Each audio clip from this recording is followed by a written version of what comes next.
have the thoughts. People think get rid of the thoughts. The thoughts are like the barbell. You can't get a muscle without a counterweight. Ruby Wax, thank you so much for talking to me on the Mindful podcast. Thanks for talking to me too. Luckily, you're on the other end. Otherwise, I'd be talking to air. I know you don't do these things, so I feel very lucky. And I really do appreciate you taking the time to do it. But I do want to say I'm obviously very excited about this, but I was so excited to see you in one of the best shows I've watched in many years, Star Wars Andor. I'm watching it. Oh my God, you recognize me. I did. I was like, myself and my wife were like, oh my God, there's Ruby Wax playing two people. I thought it was about me.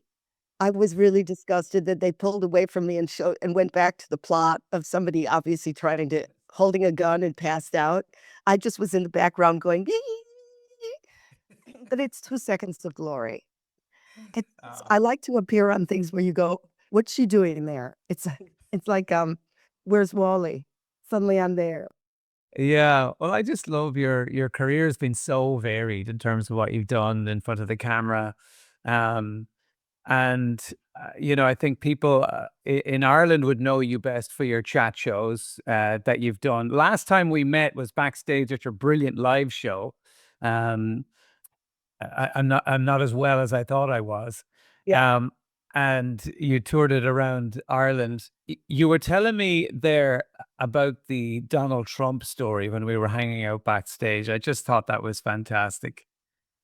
Oh, yeah. Well, he was one of my last interviews because then I said I give up because it was such an atrocity. If somebody comes on and they loathe you like you've never seen hatred before, it's very hard to ask a question. If I stared at you now like I wanted you to die, it'd be difficult to go on. So I became a kind of mumbling idiot. And then he said something really accurate. He said, you're smiling with anger.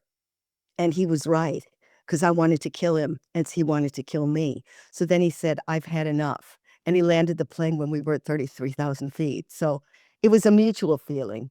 It was a need for hatred.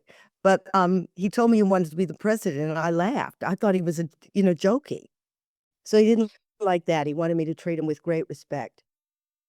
But I think, did he have a grumbling Exactly. respect for you then when you kind of, showed him how you truly felt and how you felt about the way he was talking to you? Or did you think he had a grudging respect for you because you stuck up for yourself?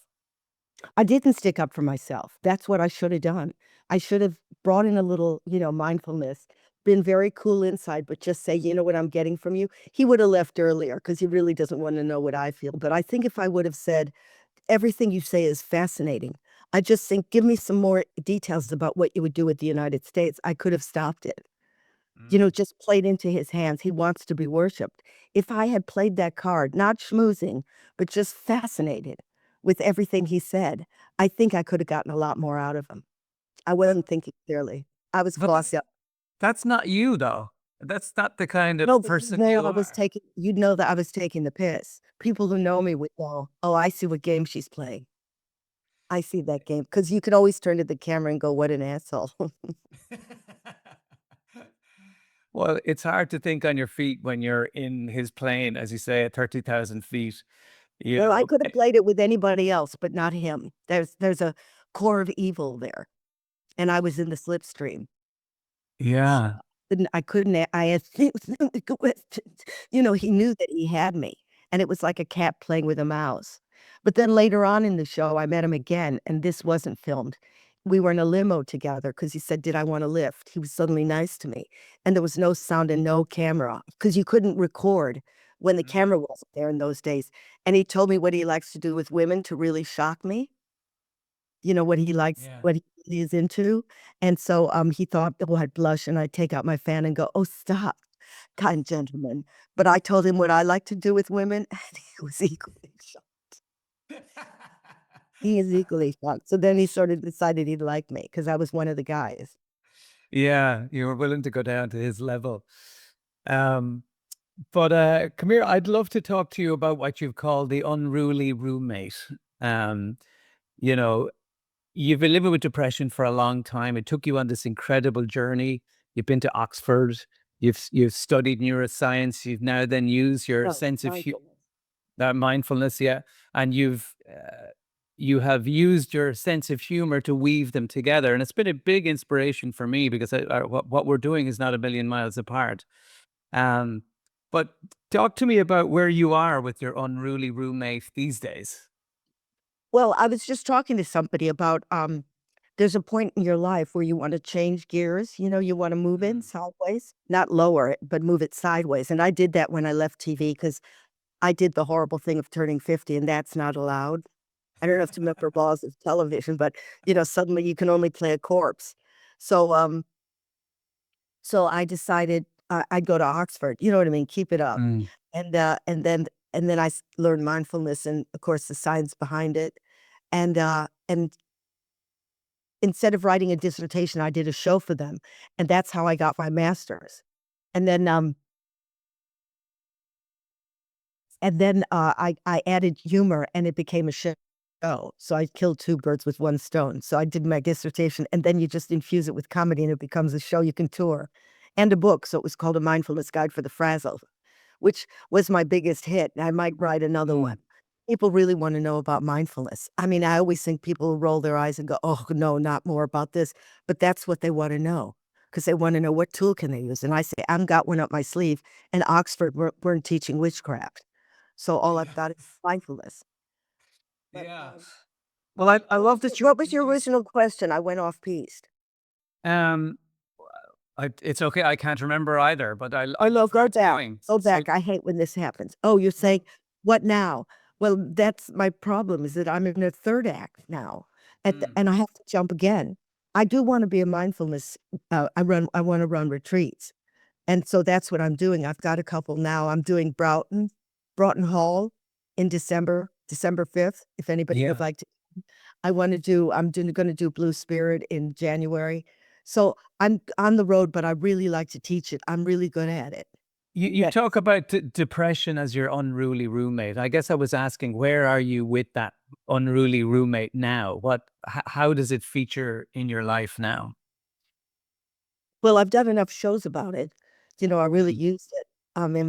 And now every comedian starts their show with, "I've got pathology, so I have to change my I'm gonna have to get cystitis or something." Where am I with it? I'm okay, but I'm in a conundrum as to what to do now, as we were mm. discussing, to go to the next act, except for teaching mindfulness, but this is just beginning. This is a baby. So once I'm established, then I think that'll be pleasurable. Then I'll have to go on to a 4th act and a 5th act. Yeah. We live so long, we're supposed to be dead by this point.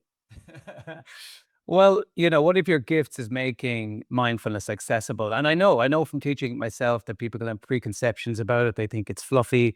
It's for people who wake up in the morning and cover themselves in hummus and walk around saying namaste to everybody that they meet. But I love how you say the techniques have helped you interrupt the spiral before it becomes a tornado.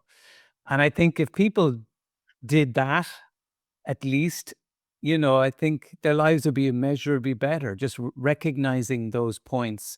How do you feel from what you've learned about mindfulness, what you studied? How do you feel it helps you? It's not a magic wand, I know, No, it's and not a magic wand. sometimes it is marketed as that. But how would you explain the benefits of mindfulness as you've I learned think you have to and be used really them? brave. Yeah, I think you have to be really brave to use it because, you do look into your mind, but then so does it shrink, and good luck finding one and good luck affording one. Mm, So, you have to face the hell of that soundtrack that you have to listen to. But the point is, unless you do, you don't get to know yourself. So you hear kind of themes that come up and whatever, but you have an anchor to pull yourself down away from that because as soon as you're in your body, the mind has to stop gabbling so much. So it's like you're swimming and finally you see a life raft and you can go, you have an alternative to just being, otherwise we're just being churned to death all the time.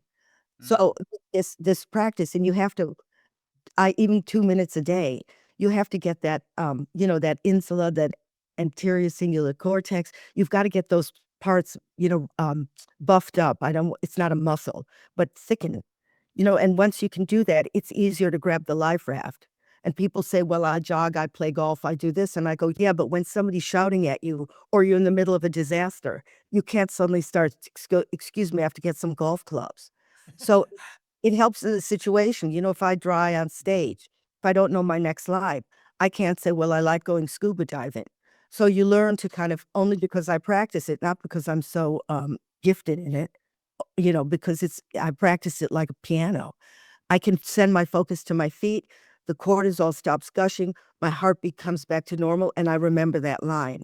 So, for professional reasons, for psychological reasons, for reasons of just being hopeful that I can tame this wild bronco that's called my brain, that's why I practice it.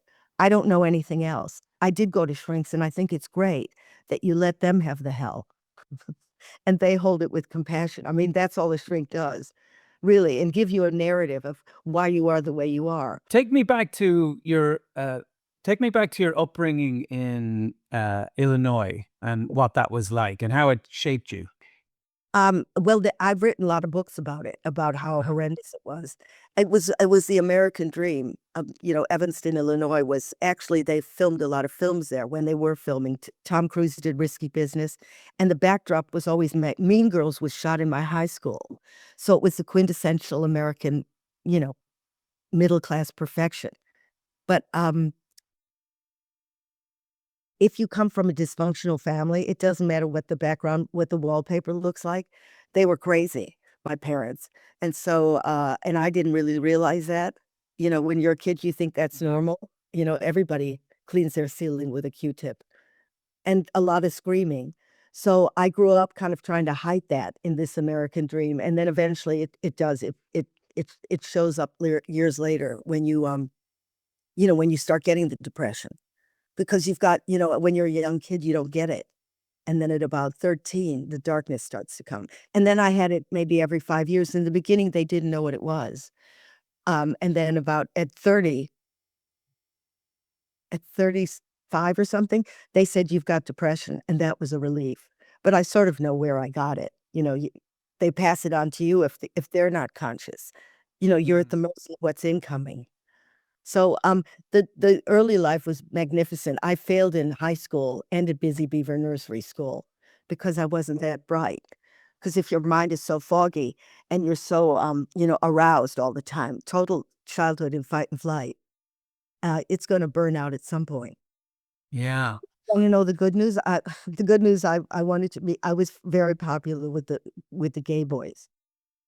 'Cause at 16, I said once before, I turned from this ugly duckling into Joan Rivers, so I got all the good-looking guys. So there were happy moments. I didn't call it the day they were the best-looking ones. Yeah. You talk a lot about the stigma of it, and I guess the work you're doing still breaks down that stigma. But you say, you know, if you have a breakdown, people look at you like you've dropped a baby in public. If you break your leg, people bring you grapes.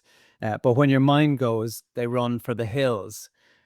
Was that your experience? And do you think it's still that way now? No, now, you know, I'm the first to say I think I'm getting a depression, and because I've done so many shows about it, they run toward me. But of course, when you're ill, that doesn't matter. It's you don't want company. But I've been doing the show for so many years, different shows, and in the second half, the audience speak, and now they proudly stand up and go, "Do you know what? I've locked myself in the toilet for 40 years," and everybody claps.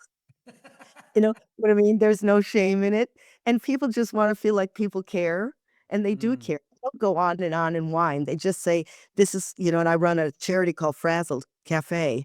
Tell me about your frazzled cafes. Frazzled Cafés came about 7 years ago where I wanted a place where I could meet people like myself, you Mm. know, my community, because we keep it to ourselves, and it's not for people that have a mental illness, it's people that feel frazzled, which is everybody, which Yeah. means stress about stress. That's all frazzled means. So, Marks and Spencer said, "Okay, you can use our cafes." And so groups of 12 or 15 would meet in the cafes late at night, and I handled it like an AA meeting, Yeah. except without the 12-step program. And people came in, they were all nervous and kind of separate and saying, "Oh, I'm just shopping here," even though the cafe, yeah, everything was closed already. And then by the end, when people start to open up and show their vulnerability, then they'd walk out holding hands and sort of friends for life. Then we had to go online during COVID. So I'm on every 2 weeks, and I have about 100 people, but we have facilitators all every day, even Christmas. You could just go on frazzledcafe.org and you're in a group. And if you don't want to talk, you don't have to talk. You can just watch. But it's such a, once people start to open up a little bit, they don't go on, but they feel like people, like I said before, people care and they feel heard. And so you you could see the relief, it's like a tire, suddenly the puncture got, the air's coming out and their eyes brighten. And so it's just compassion all over the screen. Mm. We're Yeah. gonna make it live again, but now it's on the screen, and that's kind of my church. That's my purpose. Whenever I do it, I think, God, this makes me love the human race rather Yeah. than them to get a parking space. Yeah. That's a beautiful idea. When you talk in How Do You Want Me about the first time you ended up going into a mental hospital, essentially. How did you know that, making that transition from going, I know I'm not feeling myself, there's something wrong, to actually going, I think I need help here? How did you know that it needed to go to that next stage, and that you needed to go for that level of help? Um, I didn't know because when you're ill, you haven't your brain is down, so you don't know you're ill. So somebody else had to say, "I think you better go somewhere," because I was arriving to meetings with one sock and a pajama top, and the eyes are glazed, and the sentences become kind of disjointed, and you look like you're dead. I mean, that's the clue that you've got depression. It's a Mm. dead look in the eyes, not sad, not anxious. That's normal. That's the human package, but dead. And so they did say, I think you should go somewhere. It's very hard to know yourself because you haven't got a brain to make an assessment. When you sink into it really slowly, you just assume, oh, this is a new me. I don't talk and I don't move. Yeah, because you say, when you go mad, you don't go mad like Vincent van Gogh. You go mad like, please don't let me go shopping. What do you mean by that? Did I say all these things? Yeah. Where? Where is it in my book? Is that in How Do You Want Me? Yeah. Oh, right. Yeah, you don't it isn't a mad scene. It's, you you there are people with bipolar, I don't have it. "Please don't let me go shopping" would really mean something because 'cause you'd set the building on fire. But, I think that you wouldn't be able to go shopping. You would just grind to a halt, so Mm. maybe the shame is you're there and suddenly you can't move. I mean, that's embarrassing. Or you Yeah. now, a little bit of bipolar, as the years go by, you're gifted with a little bit of the old bipolar. I don't have it a lot, but if I was in the right mood, I'd buy everything in every size and in every color. Yeah. I've heard that. I know someone who has it, and when they're sort of going through the highs, they bought like motorbikes, camper vans, boats, and then then those things tend to sit there for a long Yeah. time. Then you spend your downtime returning them. Yeah, yeah. Um, Talk to me about I guess, the life changes that you made, the adjustments, changes in behavior and things that you have to do to I guess, stay on the straight and narrow as much as you can, the things that work for you and avoiding the things that don't work for you. You do talk about people pleasing a bit, and learning to say no to stuff. Talk Yeah, to I us about talk that, about it, 'cause but I don't do it. Like I talk about mindfulness, but I wouldn't say I'm the poster girl. After all this time, they say, "How does somebody who teaches mindfulness end up in a mental ward?" Well, it doesn't conquer disease. It Mm. doesn't conquer disease. When I know it's coming, I stop doing mindfulness because there's no mind. So the same thing with, what we were talking about, same thing. Yeah. But I think that's why people relate to you, though, is because you're not pretending to be perfect. You're going, look, this is who I am. I'm extremely human like everybody else. I just have certain tools that can help me navigate, the life that I've been gifted. So, in terms of, are you the type, because I think people pleasing is an interesting topic, because I think we all have people pleasers in us, and particularly us performers. You know, Oh, yeah, we're desperate. yeah. Do you have, how do you, We were clearly left out of the tribe as a child. yeah. Clearly, you said, "Get out of here, you don't fit." And so that instinct to get to the watering hole. I talk about comedians, that you either had to be beautiful or strong. And so it's some sad, old, wimp suddenly you crack the first line and they said, okay, let him in. So that's people pleasing is big in us, is huge. I do it all the time. I mean, I wish I had the capacity to walk away and say it doesn't matter. But I kind of know that's the gift. That's the end game, is to say it doesn't matter. I still have myself. Mm. Do you think you've had to redefine your idea of success over the years? No, success is success. Success is when you're famous. There's no question. But whether that ultimately gives you whatever this word happiness means is another thing. I don't have success like I did. And that's very hard to wean off because it's a drug. Mm. But as I say, your body moves on, and even when they say you can have a TV show, I sort of go, like, I wanna teach mindfulness, which is such a weird thing, but I do. I do. Yeah, well, I could totally relate. I walked away from a perfectly good radio career at the top of my ratings to pretty much do the same thing. So I know that look in people's faces. It's a sort of a mixture of curiosity, disbelief, and pity. And pity, you've lost your mind. So you can tell very few people. You're one of the only people I've mentioned this to. Yeah, yeah, I can totally get it. You know, I mentioned your relatability in terms of you're willing to try things. You're willing to explore parts of yourself that maybe other people would never do.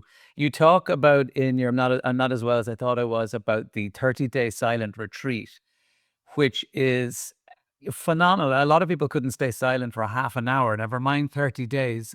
Talk us through that experience. Oh, well, they'd have to read my book or see the show. I see the show, yeah. Because I put funny lines in it in the beginning of, like, the gong being so loud, my cervix vibrating. So if I just explain it, then I leave out the lines or my love for the turkeys, that, Yes. you start to fall in love with peculiar things because they take away your phone and there's nothing else. And I was sure the guy next to me was in love with me. And, he in my mind, he kept staring at me, like, whenever we'd finish mindfulness, and 30 days later, I said, "Excuse me, did you happen to notice I was sitting next to you?" And he went, "No, but I heard snoring." And other people you loathe, and then you find out that they're you know what I mean, they work for the United Nations for, poverty and where Mm. wherever it is. And you were sure that they were a serial killer. So you really realize how your mind makes up a world. It's such a lesson, but while you're doing the mindfulness, eventually the mind gets so tired of criticizing itself, it just lays down like a like an animal that's been biting your foot. It finally gets exhausted and it lays down, and when it lays down, everything becomes spectacular. Red colors are really red. Food is delicious. Like, I saved a digestive for, like 30, almost 3 days because it was too good. I couldn't actually take a whole bite, I just had to nibble, it was delicious. And running into the kitchen and breaking my salads and going, "Oh my god, how did you make this egg?" And they said, "With an egg." And everything becomes and then you think, "Oh, I'm enlightened, I'm in the now, I'm in the present," and that's exactly when you lose it. You realize the brain grabs. I couldn't just be in the present, but I had to name it, and then you've lost it again. So it's very ephemeral. Mm. But there's moments where you're present, there's no doubt. But as soon as you say I'm present, you're gone again. And I'm it's telling you, when you can watch an ant climbing up and down a tree for a half an hour, mm. you're pretty present. I've experienced those moments, of course, and I think when we escape to some place where we're insulated and it's all set up nicely for the present moment, I think it's a little bit easier. It's the transition back into the real world where people get lost. I spoke to another guest on my podcast who did a week silent retreat. It clicked. Went, oh my god, this is it. I get what they've been talking about. And a few hours after she got home, she was in the pub. So it's how do we at least try to capture some of those moments in a world that is desperate for us never to have them? And there are the biggest companies in the world are earning billions because they are so clever and so well rewarded for stealing our attention. Well, that's why it's more difficult these days to make a decision because everybody's vying for your attention and we give it away. So, we're working against all odds. I mean, I'm moving to, not forever, but Findhorn, because I wanna be by people who have little meditation pods. If you I'm doing it in August. I mean, I have to still meditate. I haven't done it today. That's why probably our screens are freezing because the adrenaline is going. Yeah. I have to do it every day. I mean, it's like brushing your teeth. So that reminds you that there's alternative to this. Alternative to this brain rushing at 2,000 miles an hour and grabbing anything anybody wants to sell you that, they know your sweet spot. So, even sitting here now, I'm thinking, do I need more jeans? Where can I get that shampoo again? Commercials are going on in my head. That's how good they are. It used to just be on the TV set, but we're in a constant state of wanting. So how do you pull it back? Look, all I know is about mindfulness. It's not 100%, but if it's a half a percent or a millimeter of a percent, then that's good enough for me. I don't know how else to stop this raging brain. It's a turmoil. But I always say to people, this is not your fault. We live in a culture where what happens is exactly what you just described. We're being manipulated. And that never happened before. So give yourself a break. It's a miracle that we can get through without being smothered in our shopping. Yeah, it's so true. I think we tend to internalize it. If we feel like we're struggling, if we feel like we're having days, we think, "Oh my God, I can't think straight. If I get another email, my head is going to explode. If somebody asks me another question, I think I'm going to fall down on the ground and just lie in the fetal position beside the fruit in the supermarket." Yeah. But when we feel like that, we don't wave an angry fist at the world and go, "Why are you like this? Why are you making these demands on my nervous system?" We attack ourselves and we go, "What's wrong with me? Yeah. Why can't I get my shit together? I used to be able to handle stuff. Why am I snapping at the people I care about?" And we really give ourselves hell. And a lot of the time, as you say, it's not necessarily our fault. Well, we don't know who to berate, and the gods aren't there to help us anymore. So we're the closest thing to ourselves. We give ourselves hell for breaking down in a culture where we both agree we haven't got a chance. Everybody's smarter than us. They know how to get to us. They know envy. If you're on social media, all you have to do is click onto it. I pay somebody to go on for me because I need to sell books and shows and retreats now. But, if you did go on, it's to make you yearn. It's to make you see that you aren't as good as that person because that person wants to show that they're better than that person behind them. So we're all in a state of chasing everybody's tail, and Mhm. it's a whirlwind of madness. So I don't know, do you know any other way to kind of lower the cortisol? I mean, you could go on holiday, but that's like finding a good therapist. Yeah, but I think we tend to outsource our rest and recovery to 2 weeks somewhere in the future. And we hope to God that, when the plane lands in the sunny country, that our nervous systems are in a state where they're ready to relax. And 9 times out of 10, they're not because they've been, Yeah. amped for the previous few months. And then we give out to ourselves because we're like, why can't I relax? I'm on my holidays. Oh, Jesus, I got to be back at work in a week, you know.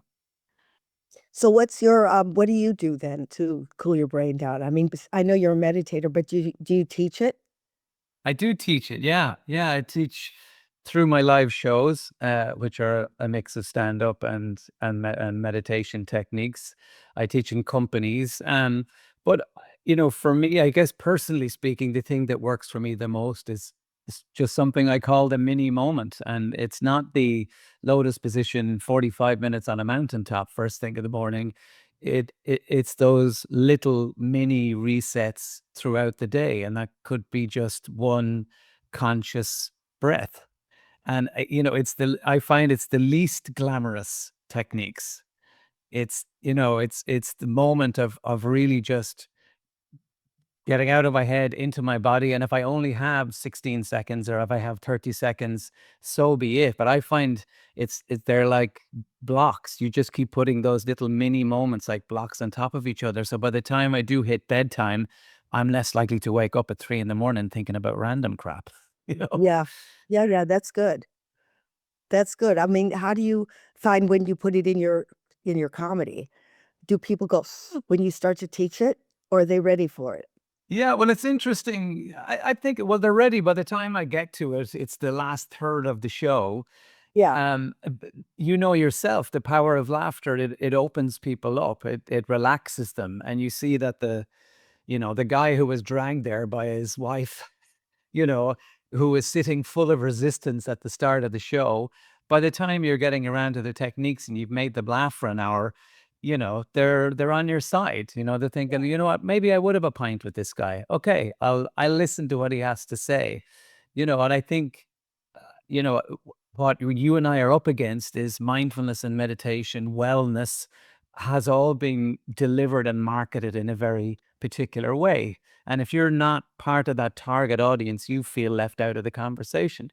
And humor is an amazing leveler because it brings everybody into the conversation. And if you can present this stuff through laughter, or you can let people know that, athletes are using it and Navy SEALs are using it, and the more accessible you can make this stuff to people, the more people you'll get involved. Because I do Yeah. think the woo part of it, I think the yoga crowd are well served, but it's everybody else, who are just desperately looking for something to help them stop yelling at their family about, dirty dishes or tripping over school bags, are losing it in a work meeting and, grabbing the accountant by the throat, you know. Yeah. Yeah, yeah. I mean, I agree with you. I always think if you get their mouths open for an hour, laughing, then you can shove anything into it. I love it. I love it. Yeah, I mean, but it's tricky. I'm trying to do it again of doing a show, but Mm. you're sneaking up on him and going, but here's mindfulness, and you don't want him to go, oh God, it's not what I came for. It's tricky. But you're right. The only way to get in there is to open their mouths and make them laugh. And then you deserve it. I always think you have to deserve teaching something like this. If they didn't come for it, they're not paying for this. Maybe they Yeah. know to learn it with you, but with me, it's a surprise. Yeah, well, I guess I think you get two types of people, certainly probably in your audiences as well. And that's why I always ask two questions at the start of my show. One is who's here? The show is comedy, meditation, transformation. So who's here because they're ready to be transformed and to be a certain amount of hey, and who's here because you were dragged here by someone who's sick of your shit.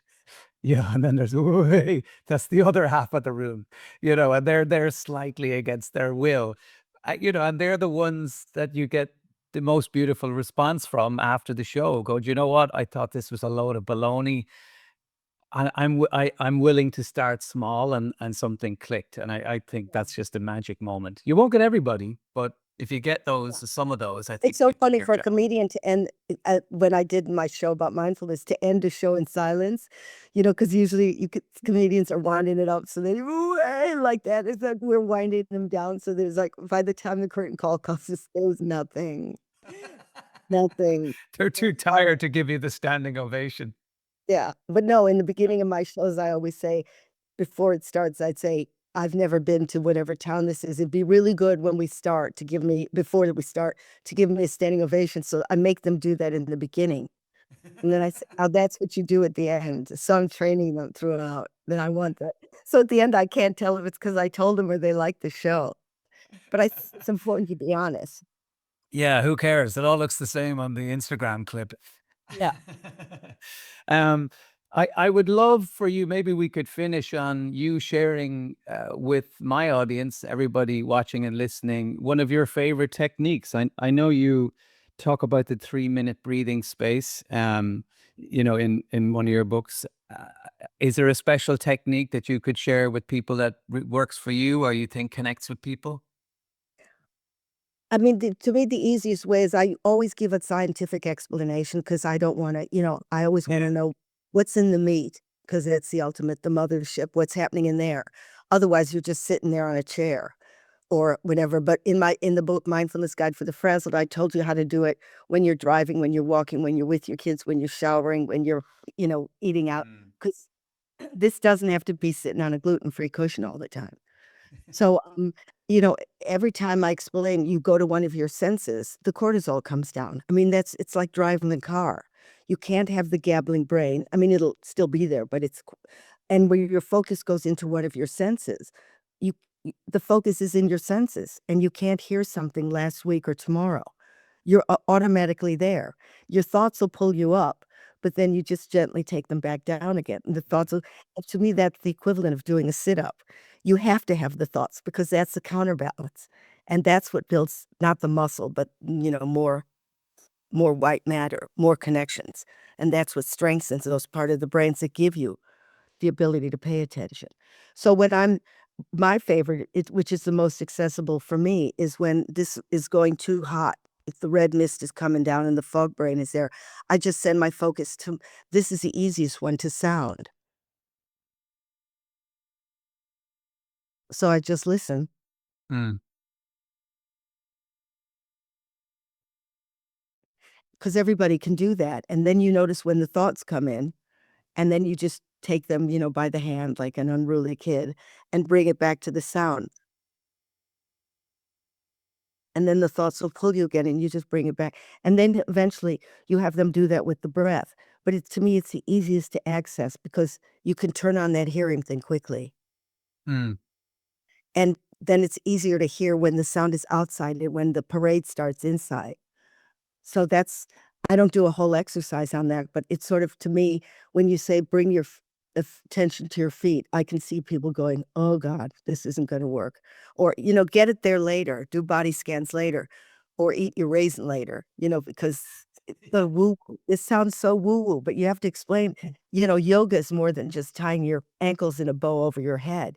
You're trying to get in your body, but it's kind of lost its thing. People are like talking to the person next to them. They're competing. They're giving themselves gynecological examinations from both ends, looking forward, looking back. We're competing. So it's sort of lost its magic, but at least you get a fit body. With mindfulness, you can't see anything. But they say, how long does it take to work? And I say, how long does it take to get a six pack? Every time, even in the second, you say in the mini second or the mini break, you're building, do one sit up, it's better than none. But you have to have the thoughts. People think, get rid of the thoughts. The thoughts are like the barbell. You can't get a muscle without a counterweight. So you need them to pull away from something. Not that they're bad, but it's just that I picture it like you're in a gym using weights. And the Yeah. thoughts are, I love it. Ruby, I want to thank you so much for talking to me. I really appreciate it. As I said, I know you don't do these things very often. I know that technology. well, now that I'm going to become a mindfulness teacher, call me every week. 'Cause I got to get people. Are you going to come back to Ireland and visit us? Oh, I hope. That's my favorite. Galway, boy, I'll tell you, I'm with my people. Play fiddle. It's, up until the early morning. And that drum thing, whatever. Go wrong. Yeah, I mean, give me that and your heart starts thumping. I'm so happy there. So I have to write a show to get me there again, if you could help that. And any help you need, Okay. any help You you ever need, come I'm down there. here? Do you come down to London? I haven't been to London. I'm doing a show in Sydney at the end of the year, so I'm, Yeah. I'm looking forward to that. But I would love to do some shows in the UK. That's my next project is to bring my busy and wrecked tour, which was my last one outside of Ireland. Because Busy and wrecked? yeah, that was the name of my book, and it's the name of my live show as well. Yeah. Oh, 'Cause I want to get it. Is it on Amazon? I'm going to get busy and wrecked. yeah, it's not on Amazon Prime yet. I wish it was. No, But- I mean, the book. oh, sorry, the book is. Yeah, yeah. Yeah, absolutely. I'll send you a copy. I'd be honored to send you a copy. I said, Yeah. I wasn't going for that. I can't spend the 10.99 or whatever. No, no, no. Listen, the least I could do.